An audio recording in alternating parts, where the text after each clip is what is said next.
And now we move on to the next session for tonight's event. I have the pleasure to introduce our next speaker. She's a woman that likes to tackle sensitive and controversial issues, such as religion, through her preferred medium of comedy, which makes her a stand-up comedian, and a revolutionary one too, if I say so myself. And she also happens to be the 54th out of 100 most inspiring women in the world in 2018, according to BBC. And so, without further ado, let's welcome Satya Maru.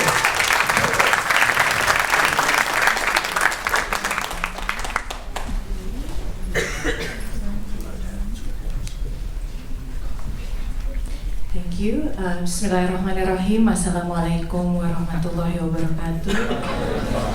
Dr. Dino Patijalal, Excellency Ambassadors, Romo, Father, Rabbi, Ustad, ladies and gentlemen, distinguished guests, good evening. First of all, allow me to share a quick comment from our amazing first session. What you have just witnessed is a very rare occasion where Muhammadiyah is funnier than NU. Very rare. So kudos to Chananto. Very rare. Yes, let's talk about hate. I am a stand-up comedian, and allow me to share a talk about reviving humor in religious community. Now, ladies and gentlemen, distinguished guests, you are not supposed to joke about Islam is an all too familiar comment and advice that I receive in my performance and professions working as stand-up comic. This comment is, of course, a much more subtle and kind version of many other hateful remarks directed towards me, including, if I may share a few, you are not following the path of the wives of the Prophet. I said, I never recall words from Prophet Muhammad saying that their wives never laugh. And also I received comments such as, I will be happily watching you burn in hell.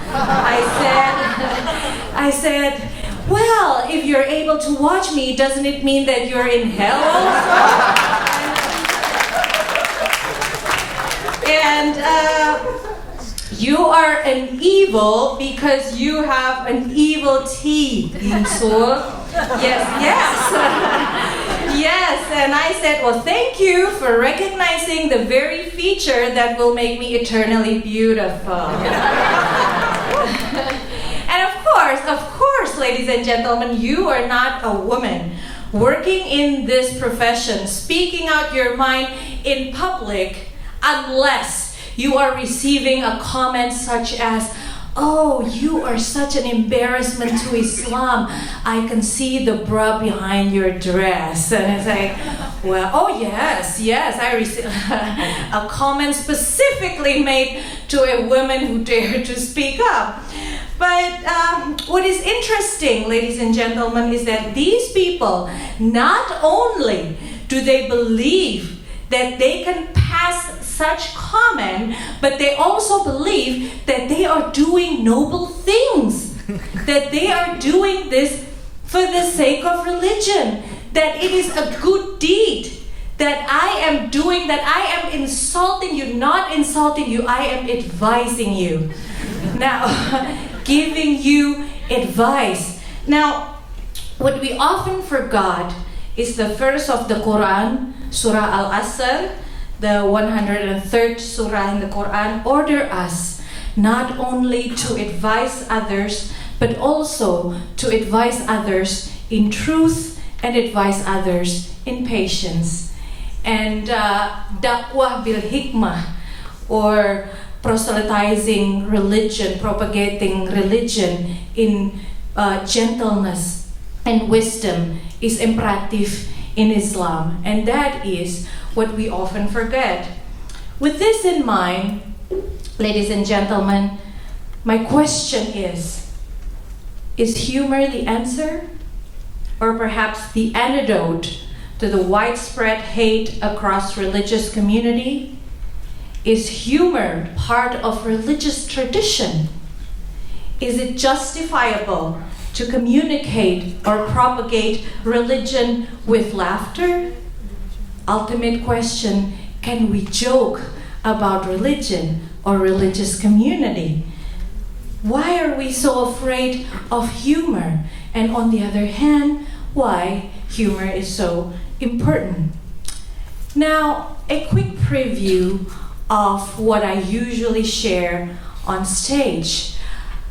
I will talk about, for instance, I will do this act. Yeah, I will do this act on stage. Ladies and gentlemen, and a news update from the Muslim world. Nike has just launched Nike Pro Hijab. Proven, no, it's true. Proven to be extremely comfortable for Muslim female athletes or those running away from oppressive regime and or husband.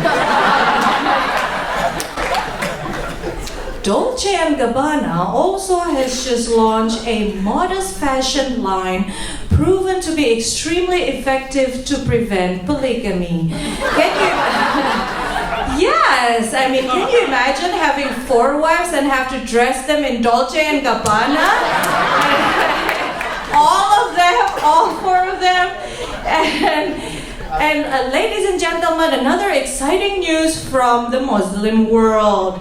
Saudi Arabia finally allows women to drive because hiring Indonesian and or Filipino drivers are getting more expensive and somebody needs to take the kids to school. Yes. Yeah, so for practical purpose, and now on to the world news. Ladies and gentlemen, women have been having a great couple of years. Applause, women! Yes! Yes! I mean, men are complaining without acknowledging that they have been having, I don't know, a great couple of centuries, you know? And women, they have a lot of movement these days. Women have hashtag #MeToo. Men have their hashtag I did not see it coming.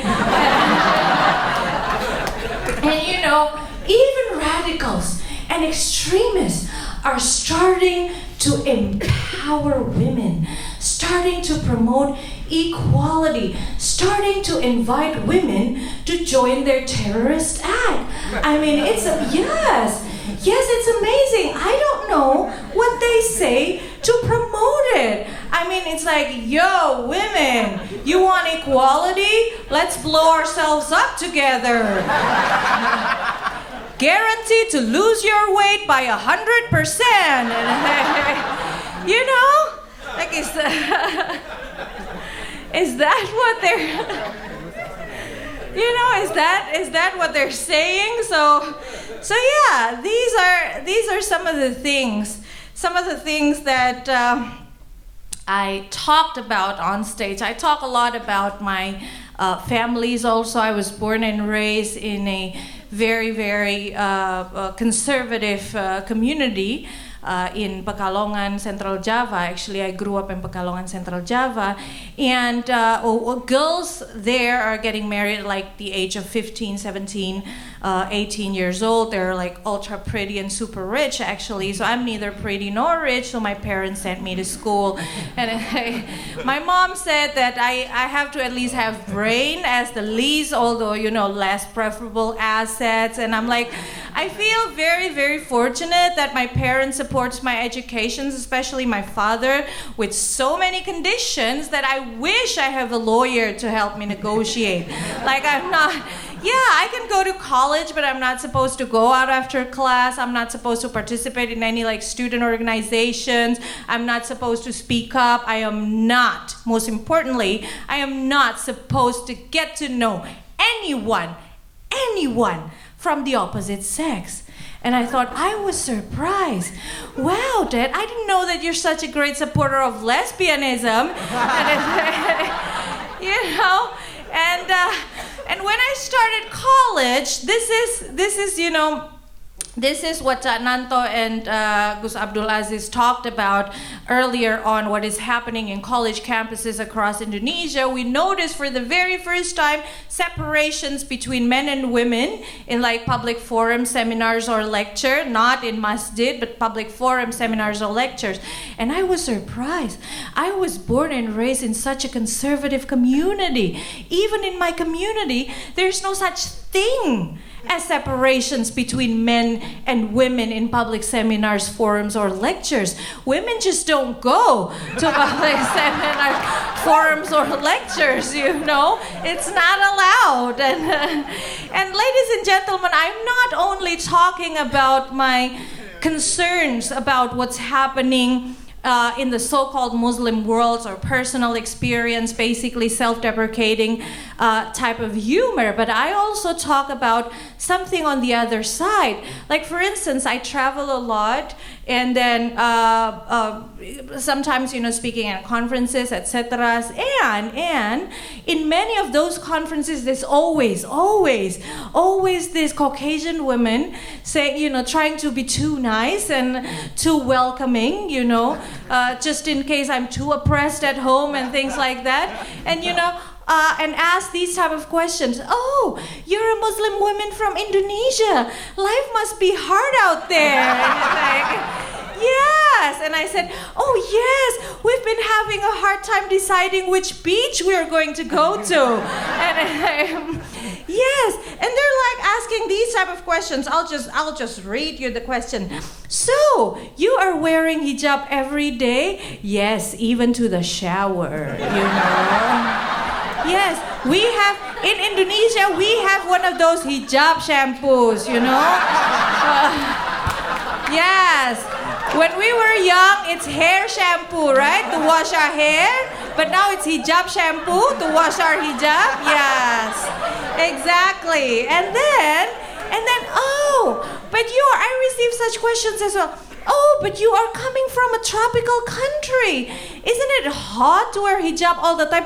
Oh no, darling. This is coming with air conditioning. You know, like would you like to invest? And you know, it's very, you know, state of the art type of hijab. And so my point is, ladies and gentlemen, distinguished guests, humor is a space of play.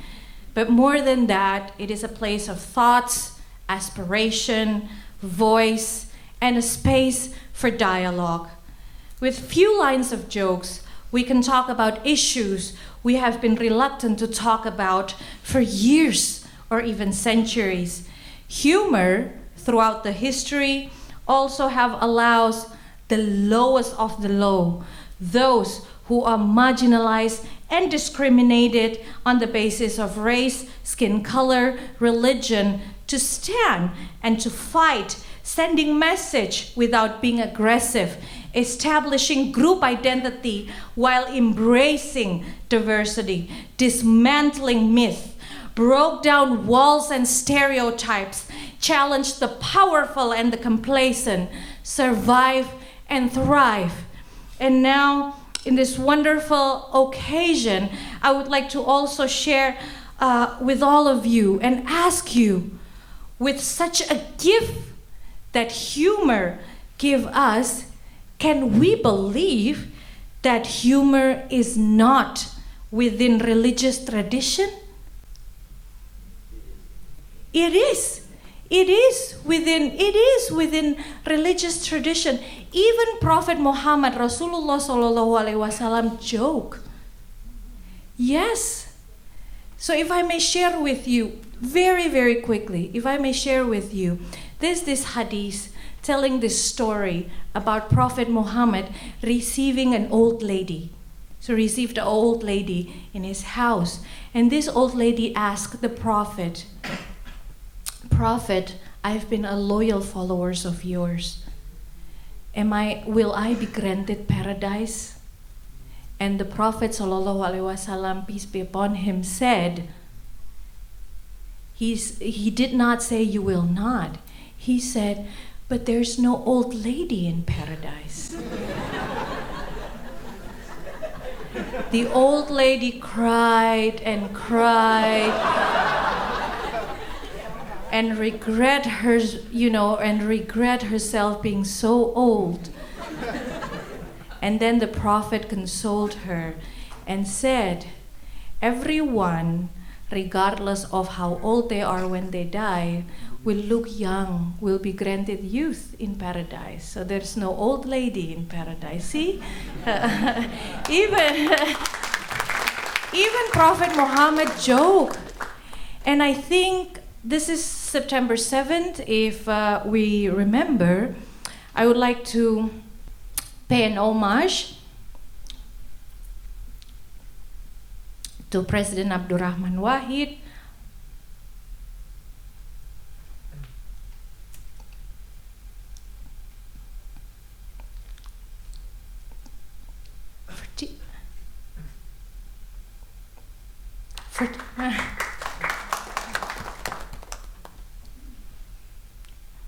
for teaching us to laugh.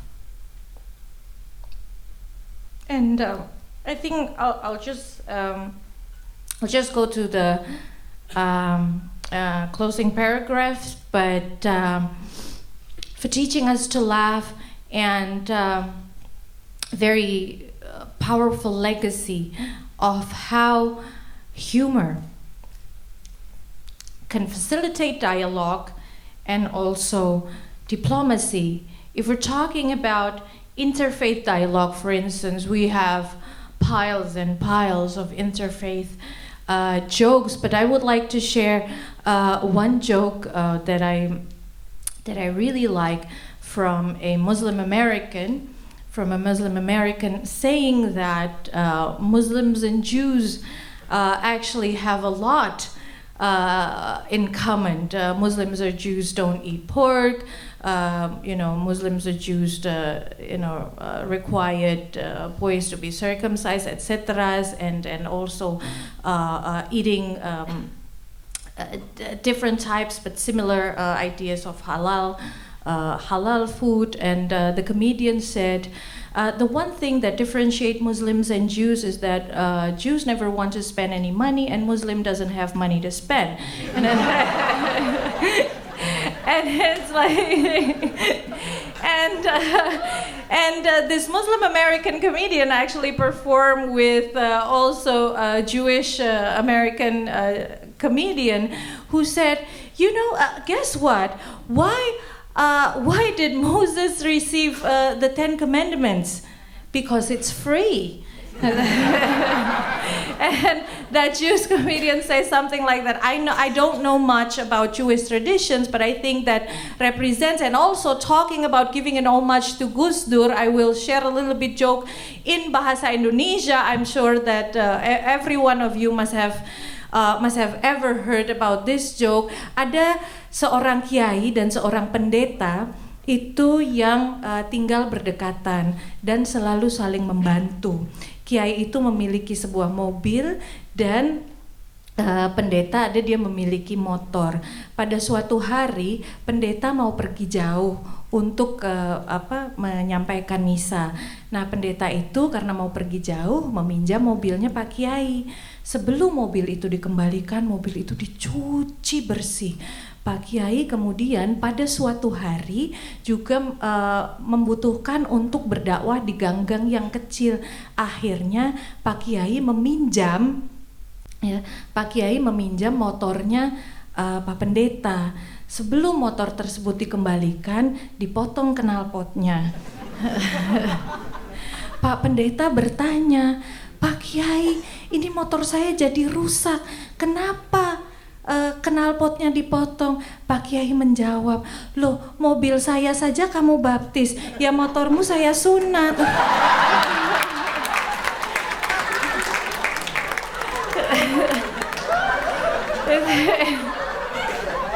Yeah. Humor, indeed, is part of our religious traditions. Muslims and Jews, Muslims and Christians, how wonderful it is if we can use humor, if we can revive humor in religious communities, in the way we communicate with each other. Humor unites without dismissing each other. Humor unites without dismissing each other's identity in the illusions of kerukunan or melting pot. So unite without dismissing each other's identity. Humor is powerful, but more than that, in this current state of extremism, conservatism, populism, humor is hope. Humor is humility, because it teaches us to laugh at ourselves. And finally, ladies and gentlemen, if with all the efforts that we have made, it's not successful in influencing, extremists, perhaps we can go and find other resources. I have this idea that Indonesian jihadists really should stop using guns because it's too American, and and start using, local weapons, bambu runcing or some sort. Because I believe that this will definitely earn them a better image, because they can brand their action as eco-terrorism. We hate you, but we love the environment. Thank you so much. Assalamualaikum warahmatullahi wabarakatuh.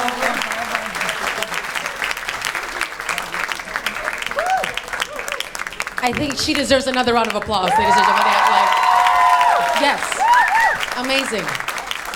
Amazing, inspiring figure. Thank you so much, Ms. Adiamado, for that, for that refreshing perspective of how humor can be a part of the medium of, can be a part of interfaith dialogue. That is just a great and inspiring session. But of course, we now move on to the final